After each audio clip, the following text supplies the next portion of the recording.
This is a special bonus episode of the Rip Current. The Rip Current covers the big invisible forces that have us in their grasp, whether it's politics, business, technology. And each week we talk to experts and write about the latest in the thinking about how we can both identify these forces and help get across them. If you're interested in this kind of content, you can subscribe at theripcurrent.com. This is not what crypto is for, and yet it is. It's a lesson technology keeps teaching us. An ingenious way of escaping corruption in a developing economy turns out to be a foolproof way to engage in it as the President of the United States, by Jacob Worden. Let me start here with the weed business, because the home of a professional cannabis grower is a museum of creativity and risk. I once went to Humboldt County in far northern California to interview longtime weed growers for a possible documentary about making the transition from a life spent planting their crops in hidden locations to one fighting for survival in an open, newly legal market. Their secrecy is legend. We met one grower whose cannabis was planted in hanging platforms high in the redwoods, and everyone we met had their own fleet of backhoes, pavers, and cement trucks so that they could maintain their miles of private roads without having to bring in outsiders. But it was the sheer quantity of cash in their lives that really grabbed me. Weed being illegal for as long as it was, the large cash payments they received for their crops were undepositable in a bank, which meant having to conduct their lives and their businesses entirely in cash and entirely in secret. How do you buy a backhoe with cash? I asked one of them. It's simple but expensive, he told me. Drive to Nevada, only a handful of airlines even take cash anymore. Find a distressed construction company willing to sell you a used backhoe and pay them $100,000 for a used piece of equipment they will report as selling for $50,000. Every deal, you're over a barrel, he told me, and each dollar winds up being worth only half. So, back to the homes. Imagine the life of a pot farmer. Like any farmer, you're in a business that requires constantly guarding or tending a crop, so you're always at home. You're awash in more cash than you can spend. You're not exactly a go out and join a choir kind of person anyway, and you're a DIY genius. So what do? You get way into a hobby. I could have fixated on the safes everyone had or the firearms and security systems for warding off would-be thieves, but it was the cash-amplified personal fixations that got me. One grower had a collection of dozens of vintage motorcycles and a full restoration garage with original parts in from all over the world. Another had an entire recording studio stocked with every conceivable Western instrument. One particularly offbeat grower had built and mastered an array of pyrotechnic equipment that could have supplied the Super Bowl, machines that blasted columns of fire high into the sky, so hot they were painful to exposed skin from 30 feet away.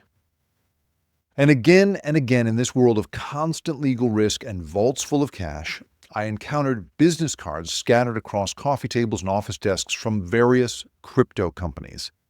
Everyone was ruminating on the possible financial salvation that crypto represented. An untraceable way of turning suspicious quantities of cash into digital wealth, no bank involved? It is just what these folks had always wanted. I often interview technology people who are clearly creating something that will be misused. AI voice impersonators, child care robots, drone networks designed to take air command of a city. And when I ask them, as I always do, whether creating this technology should also require of them that they create the rules and morals that go with it, I generally get the same response. That is democracy's job, not mine. Palmer Luckey, founder of military contractor Anduril, once lamented to me that China was exporting its values through the vast surveillance systems it was selling to governments around the world, and that America had no answer. How would we sell an alternative, I asked him, one that embodied American ideals instead? He thought for a while. I think the way is not through technological control. It's not to not have the technical capability. It's to have the political wherewithal to say, yes, we know the tech exists to do this, he said, but you can't.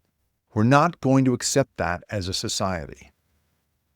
The political wherewithal around cryptocurrency evaporated entirely last week when President Trump's businesses took in $148 million in digital bribery. For weeks, a crypto project tied to the president advertised a dinner at his Virginia golf club that promised access to the president for those who put the most money into his personal Trump meme coin. On Friday, hundreds arrived in limousines and Lamborghinis to spend their way into time with the president. The White House kept the guest list private, but a few people went ahead and outed themselves anyway. Justin Sun, a crypto mogul born in China, was until recently facing fraud charges from the Securities and Exchange Commission. The agency recently paused his case. On Friday, he admitted to having been the #1 Trump buyer in attendance. Quote, as the top holder of Trump and proud supporter of President Trump, it was an honor to attend the Trump Gala dinner. Thank you, POTUS, for your unwavering support of our industry. CNBC reports that Sun has put $22 million into Trump and another $75 million into World Liberty Financial's coin. Federal law, Section 201 of Title 18, defines 2 illegal ways someone might seek to buy favor from a public official. If the connection is causally direct, if money was given essentially to purchase or ensure an official act as a quid pro quo, then the crime is bribery.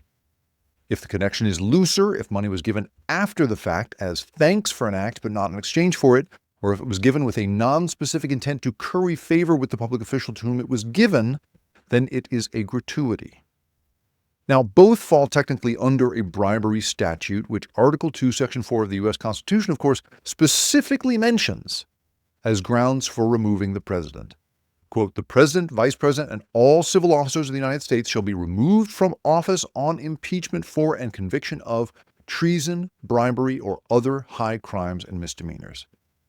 And a Bloomberg analysis of the digital IDs associated with each Trump holder at the dinner suggests that the event blew right through the Foreign Emoluments Clause of the Constitution, which prohibits federal office holders from accepting money from foreign powers. Quote, all but 6 of the top 25 holders who have registered on the website's leaderboard used foreign exchanges that say they exclude customers living in the U.S. More broadly, at least 56% of the leaderboard's top 220 holders used similar offshore exchanges. The prevalence of these likely foreign buyers echoes concerns that congressional Democrats have expressed about the ethics of marketing the coin with a promise of presidential access. And it raises questions about how attendees at the promotional dinner, who are publicly identified only by 3 or 4-letter usernames they've chosen, will be vetted. So, what of the political wherewithal that tech founders assume will ride herd on all of this? On Sunday, Jake Tapper asked Speaker Mike Johnson about the crypto dinner. He said, Tapper, I really have a difficult time imagining that if this was a Democratic president doing the exact same thing, you wouldn't be outraged. Johnson, look, I don't know anything about the dinner. I was a little busy this past week, so I'm not going to comment on something I haven't even heard about. I'm not sure who was there or what the purpose was. Later, when asked to compare Trump's business dealings with allegations about President Biden and his son, Johnson said bribery isn't bribery if it's done in broad daylight. Johnson, the Biden crime family, as they were named, earned that title. Why? Because they used shell companies, fake LLCs, and what appear to be money laundering operations. President Trump does everything out in the open. Democrats are doing what they can. Senator Richard Blumenthal, ranking member of the Permanent Subcommittee on Investigations, opened a preliminary inquiry into Trump's crypto dealings after the crypto dinner was announced, writing that, quote, Trump allows and even invites anyone in the world, including foreign governments and unscrupulous individuals, to directly enrich the president while hiding potential payoffs in the pseudonymity of the blockchain. A very smart and very moral friend of mine was, for several years, deeply committed to the democratizing ideals of cryptocurrency. He explained to me that it represented a way for people in unstable nations to find safe financial harbor and could conceivably help entrepreneurs around the world break through the corrupt monetary policy of their own countries and establish a new path to financial prosperity and personal freedom. The whole idea of doing away with central banks and regulatory oversight is central to this promise. Decentralized finance would, in theory, make it possible to save, earn interest, and buy insurance without having to rely on your own country's broken banking system and without having to deal with potentially corrupt financial institutions and financial agencies. But of course, the very things that make decentralized cryptocurrencies so appealing to entrepreneurs seeking less friction in their lives are the very same things that organizations like the United Nations have warned will make them so appealing to anyone looking to hide and launder money. Quote, cryptocurrencies are anonymous at their point of creation, therefore the placement stage of the money laundering process is often absent. It only takes a few seconds to create an account or address, and this is free of cost. It is only possible to use each account twice, to receive money and then transfer it elsewhere. It is possible to create a large money laundering scheme with thousands of transfers at a low cost and to execute it using a computer script. And due to rapid increases in exchange rates, with some cryptocurrencies showing 10,000% growth, it is very easy to justify unexpected wealth through cryptocurrencies. Technology entrepreneurs are fiercely devoted to the idea that if you can create a marginal improvement in enough people's lives, a little less friction, a little more profit, then that is a product worth building. Marginal utility has led us to some of the most breakthrough technologies of the last 2 generations. But it has also cast aside the idea that the creator of that technology should in any way restrain her or himself from going ahead and building it, even in the face of a real likelihood that in some cases it will bring new and real harms into our lives. I've written before about how callous this seems when you compare it to how hard other businesses, like say a bakery, work to avoid any possible harm their products might do. And I hope that at the end of this administration, we have learned some sort of collective lesson about the painful, dissatisfying, money-losing restraint it is going to take to keep this country on the rails. Because it turns out that neither good intentions, personal morals, or political wherewithal are going to do that job for us.